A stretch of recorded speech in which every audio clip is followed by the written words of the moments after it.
1000 மிருகங்களோடு நின்றாலும் புலி தனித்து தெரியும். தனித்து நின்றாலும் 1000 மிருகங்களோடு நிற்கிற திமிரோடு அதான் புலி. அதான் புலி. பேரன்பிற்கினிய தமிழ் சொந்தங்களுக்கு புரட்சிகர வணக்கம். இன்றைக்கு காணொலியில நம்ம யாரை பத்தி பார்க்க போறோம்னா, அண்ணன் சாட்டை துரைமுருகன் அவர்கள் நமது முன்னாள் அண்ணன் கல்யாண சுந்தரம் அவர்களை வாய் மூடி மௌனித்து உட்கார வச்சிருக்காரு. இதுலனாட பெரிய சாதனை. சாட்டை எங்க போனாலும் பயங்கரமா முரட்டு அடிப்பாப்புல, யாருக்கும் பார்க்க மாட்டார், விவாதத்துல மிக சிறப்பா செயல்படக்கூடியவர் அப்படின்னு நீங்க சொல்லலாம். ஆனால் அண்ணன் கல்யாண சுந்தரம் அவர்கள் சாதாரணப்பட்ட நபர் இல்லை. உண்மையிலே எனக்கு தனிப்பட்ட முறையில நான் பார்த்து வியந்த ஒரு நபர் அப்படின்னு சொன்னா அண்ணன் கல்யாண சுந்தரம் அவர்கள். நாம் தமிழர் கட்சியில இருக்கும் போதெல்லாம் அவர் இப்படிலாம் விவாதிக்கிறாரு, விவாதத்துல அவரால் இப்படிலாம் பண்ண முடியுது, எந்த கேள்வி கேட்டாலும் ஆன் ஸ்பாட்ல அதற்கு சரியான பதில கொடுக்கக்கூடிய ஒரு நபர், சரியான முறையில எதிராளியை மடக்கக்கூடிய ஒரு நபர் அப்படின்னு சொல்லிட்டு நம்ம பார்த்து வியந்த ஒரு நபர் தான் அண்ணன் கல்யாண சுந்தரம் அவர்கள். அதுவும் அவர் ஆரம்ப காலகட்டத்துல நாம் தமிழர் கட்சியை விட்டு வெளியேறக்கூடிய அந்த இறுதி கட்டத்துல அவர் சொன்ன வார்த்தை, அவர் வாயால சொன்னதாக சொல்லக்கூடிய ஒரு வார்த்தை என்னன்னா, நான் கண்டிப்பா நாம் தமிழர் கட்சியை விட்டு வெளியேறிடுவேன், வெளியேறி நான் அமைதியா இருக்க மாட்டேன், நான் வேற ஏதாவது ஒரு கட்சியில சேர்ந்துருவேன், இந்த டிபேட்ல எல்லாம் நீங்க யாராவது வந்து உட்காந்தீங்கன்னா செத்தைங்க, நாம் தமிழர் கட்சி சார்பா யாராவது நீங்க வந்து உட்காந்தீங்கன்னா என்கிட்ட மாட்டி செத்துருவீங்க அப்படிங்கிற அளவுக்கு பகிரங்கமா கூட இருந்த தம்பிகளை செல்லமா மிரட்டி இருக்காரு அண்ணன் கல்யாண சுந்தரம் அவர்கள். அவ்வளவு ஒரு திறமைக்கு சொந்தக்காரர். உண்மையிலே பயங்கர விவாத திறமை, பயங்கர நாலேஜ் உள்ள ஒரு நபர் தான் அண்ணன் கல்யாண சுந்தரம். ஒரு முறை வந்து அண்ணன் கல்யாண சுந்தரம் அவர்களுக்கும் நமது கொளத்தூர் மணி அவர்களுக்கும் 1-to-1 டிபேட் நடக்குது. ஒரே ஒரு நபர் தான், இந்த பக்கம் அண்ணன் கல்யாண சுந்தரம், இந்த பக்கம் வந்து கொளத்தூர் மணி. தமிழ் தேசியமா திராவிடமா அப்படின்னும் போது கொளத்தூர் மணியால பதில் சொல்ல முடியல, அதாவது வந்து சரியான முறையில கருத்தை எடுத்து வைக்க முடியல. நான் வந்து சரியா தயாராகி வரலங்கிற அளவுக்கு அவர் சொல்லக்கூடிய நிலைமைய அண்ணன் கல்யாண சுந்தரம் உருவாக்குனாரு. வாய் மூடி நிற்கிற அளவுக்கு யார் விவாதத்துக்கு போனாலும் அவர் பேசுற பேச்சை கேட்டாங்கன்னா அப்படியே அடங்கிடுவாங்க. அந்த அளவுக்கு வந்து பேசக்கூடிய ஒரு நபர் தான் அண்ணன் கல்யாண சுந்தரம் அவர்கள். அவரு ஒரு விவாதத்துல பேசுறாரு. திருவொற்றியூரை சேர்ந்த சங்கர் என்கிற சட்டமன்ற உறுப்பினர் அரசு ஊழியர் ஒருத்தர் மீது படிச்சு வேலைக்கு வந்த ஒரு என்ஜினியர், இங்க சென்னை மாநகராட்சியில வேலை செஞ்ச அரசு ஊழியர் ஒருத்தரை வந்து தெருவில் வைத்து அடித்தார் என்று சொல்லி ஒரு குற்றச்சாட்டு. அந்த குற்றச்சாட்டு அதுக்கு வழக்கு கொடுத்தது யாரு? மாநகராட்சியினுடைய கமிஷனர். அந்த வழக்குல அந்த எம்எல்ஏ மேல் நடவடிக்கை எடுக்கப்பட்டுச்சா? கட்சி பொறுப்புல இருந்து எடுத்தாங்க, மறுபடியும் அதே இடத்துக்கு போட்டாங்க. திமுகவை சும்மா நாரா வச்சு கிழிச்சு எடுக்கிறாரு. இத பார்க்கும்போது தெரியும் அண்ணன் கல்யாண சுந்தரம் யாருன்னு. ரவுடியிசம் இருக்கிறது இல்லையா, அது இந்த ஆட்சியில இருப்பதை போல எந்த ஆட்சியில இருக்கிறது? கஞ்சா விற்பனையும் கள்ளச்சாராய விற்பனையும் இன்றைக்கு தமிழ்நாட்டிலே இல்லை என்று யாராவது சொன்னால் இது கலை யதார்த்தம் யாராவது ஏத்துக்க முடியுமா? உண்மைதான். கஞ்சா விற்பனையும் கள்ளச்சாராய விற்பனையும் தமிழ்நாட்டுல அதாவது இல்லைன்னு சொன்னோம்னா அது அபத்தம், அது கலை யதார்த்தமே கிடையாது. ஏன்னா இன்னைக்கு வந்து 13 வயது சிறுவர்கள் கிட்ட வரைக்கும் கஞ்சா வந்து நேரடியாக கிடைக்குது. கிராமப்புறங்கள் வரைக்கும் அது யார் கொடுக்குறாங்க, எப்படி விநியோகம் ஆகுதுன்னு தெரியல. அதாவது காவல்துறை உடன் இருந்து இந்த வேலையை செய்யுது, எதுக்குமே வந்து கவலைப்படுறது கிடையாது. தொடர்ந்து இந்த காவல்துறையே ஒரு கட்ட பஞ்சாயத்தா மாறி இருக்கு. காவல்துறை வந்து தொடர்ந்து லாக்அப் டெத்கள் நடக்குது. திமுக ஆட்சி வாழ முடியாத ஆட்சிங்கிறத மிகச்சரியா அண்ணன் எடுத்து வைக்கிறாரு. துரைமுருகன் சொன்னதுல எனக்கு ரொம்ப பிடிச்ச செய்தி என்ன, நான் சீமான் தம்பி போய் பேச மாட்டேன், அதுதான் வந்து இருக்கிறதே ஹைலைட்டான விஷயம். என்ன இந்த இடத்துலதான் அண்ணன் கல்யாண சுந்தரம் தவறு செஞ்சிடறாரு. ஏன்னா அண்ணன் சீமான் அவர்களை தொற்றுக்க கூடாது. திமுகவை எவ்வளவு வேணா அடிக்கலாம், திமுகவை நாரா கிழிச்சு தொங்க விடலாம், ஏன்னா திமுக அந்த அளவுக்கு பிழைகள் செய்திருக்கிறது. ஆனால் அண்ணன் கல்யாண சுந்தரம் அவர்கள் செய்த ஒரே தவறுனா அண்ணன் சீமான் அவர்களை தொட்டு இருக்க கூடாது. ரெண்டு கட்சி என்ன சொல்லுது, நான் 1000 ரூபாய் தருவேன், நான் 2000 ரூபாய் தருவேன், நான் நீ மிக்ஸி கொடுக்குறியா நான் கிரைண்டர் கொடுப்பேன், நீ ஆடு கொடுக்குறியா நான் மாடு கொடுப்பேன். மிகச்சிறந்த நிர்வாகியா? யார் சரியான நிர்வாகி? யார் சரியான நிர்வாகி? எடப்பாடி பழனிசாமி அவர்கள் சரியான நிர்வாகியா அப்படின்னு சொல்லி சும்மா நாரா கிழிச்சு தொங்க விடுறாரு சாட்டை துரைமுருகன் அவர்கள். குடி பராமரித்து நாயகனா, விவசாயியா, ஏழைகளின் தலைவனா, அதே எடப்பாடி பழனிசாமி தான் மீத்தேனும் ஹைட்ரஜனும் மக்கள் போராடும் போது வேடிக்கை பார்த்தாரு. இவரு அவரை கேள்விக்கிறாரு. விவசாயிகள் தொடர்ந்து போராடிட்டு இருந்தாங்க. தொடர்ந்து இப்ப திமுக ஆட்சியில மட்டும் இல்ல, அதிமுக ஆட்சியில தொடர்ந்து போராட்டம் பண்ணாங்க. ஈத்தேன் மீத்தேன் திட்டங்கள்லாம் அப்பதான் அமுல்படுத்தப்படுது. திமுக கையெழுத்து போட்டது என்று இவர்கள் காரணம் சொன்னாலும் பாஜகவின் அடிமைகளாக இருந்து ஒரு திட்டத்திலும் இவங்க வந்து சரியான முடிவு எடுக்க முடியாம ஒரு பொம்மை முதல்வராக செயல்பட்டார் எடப்பாடி பழனிசாமின்றதுல மாற்று கருத்தே இருக்காது.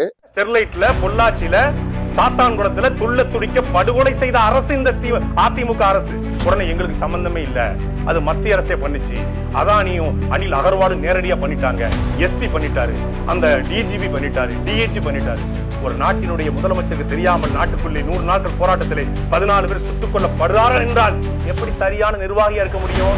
எடப்பாடி பழனிசாமியில விழுந்த மிகப்பெரிய ஒரு அடி, அவருக்கு இருக்கக்கூடிய இன்றை வரைக்கும் கழுவ முடியாத ஒரு களங்கம்னா நம்ம தூத்துக்குடி படுகொலை தான்.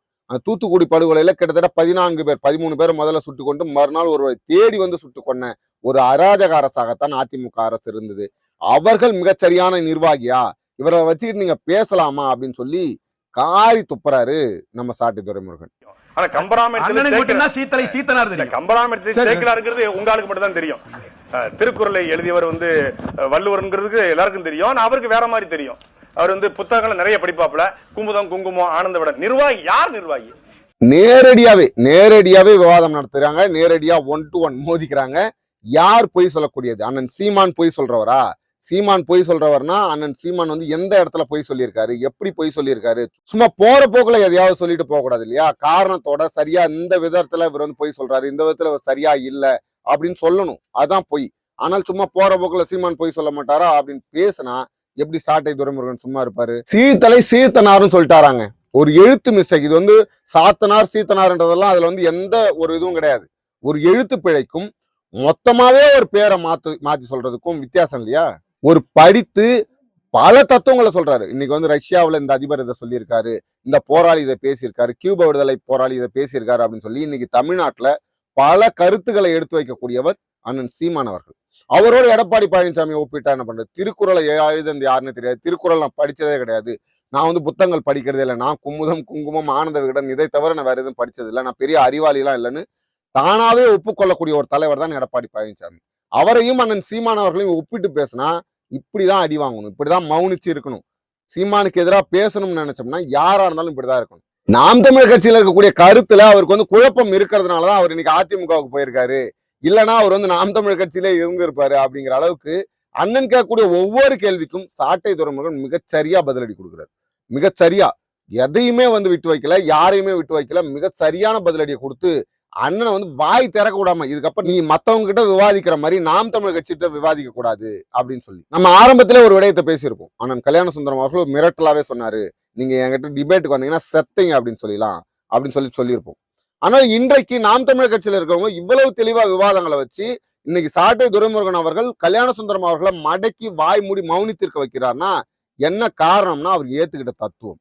தமிழ் தேசிய தத்துவத்தை நம்ம ஏத்துக்கிட்டோம்னா, தமிழ் தேசிய தத்துவத்தின் படி நம்ம நடந்தோம்னா நம்ம யாருக்கும் பயப்பட தேவையில்லை. ஏன்னா உண்மையின் பக்கம் நிக்கிறவங்க, சத்தியத்தின் பக்கம் நிக்கிறவங்க எங்க வேணா தெளிவா பேச முடியும்.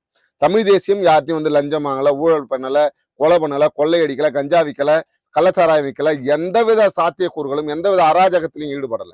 அதனால இந்த மக்களுக்காக மண்ணில் நின்று களமாடக்கூடிய ஒருவர் யார் எப்பேற்பட்டவங்கன்னா வந்தாலும் எதிர்த்து பேச முடியும். இந்த மண்ணுக்காக போராடியது நாம் தமிழர் கட்சி. அதிமுக போராடிச்சா? அதிமுக மிக சரியான எதிர்கட்சியாக இருந்திருந்தால், அந்த கட்சியை சரியா தன்னுடைய சொந்த கட்சியை சரியா வலிமையா வச்சிருந்தா இன்னைக்கு இவ்வளவு பிரச்சனையே கிடையாது. நெறியாளர் கேட்கிறாரு, சரி தத்துவத்தை மட்டும் வச்சுட்டு நீங்க வெல்ல முடியுமா அப்படின்னு கேட்கிறாரு. தத்துவத்தை மட்டும் வச்சு வெல்ல முடியுமான்னும் போது நம்ம அண்ணன் கல்யாண சுந்தரம் அவர்களோட குறுக்கிட்டு சொல்றாரு, அதிமுக வெல்ல வச்சுது, பெண்களை நிக்க வச்சு வெல்ல வச்சுது, உங்களால முடியுமா அப்படின்னு. அதிமுக வெல்ல வச்சுது. இன்னைக்கு தத்துவத்தை மட்டும் வைத்துக்கொண்டு 1.1% ஆரம்பித்த கட்சி இதுவரைக்கும் தமிழ்நாட்டுல ஏதாவது இந்த அளவுக்கு வளர்ச்சி அடைஞ்சிருக்கா?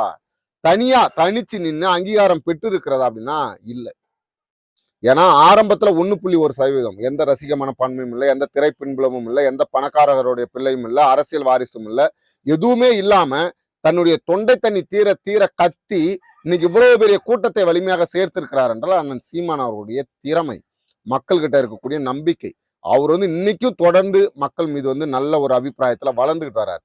அது உறுதியாக ஒரு நாள் வெல்லும். அதிமுக போல காசு கொடுத்து வெல்லாது, லஞ்சம் ஊழலை ஊக்குவிக்காது. இன்னைக்கு திமுக ஆட்சிக்கு எதிராக அதிமுக ஆட்சி இருக்கு. ஆனா அதிமுக ஆட்சிக்கும் திமுக ஆட்சிக்கும் ஏதாவது வேறுபாடு இருக்கிறதா? திமுக இதை செய்தது நாங்கள் செய்ய மாட்டோம்னு ஏதாவது இருக்கா? அதே இலவசம், அதே திருட்டு, அதே லஞ்சம், அதே ஊழல்.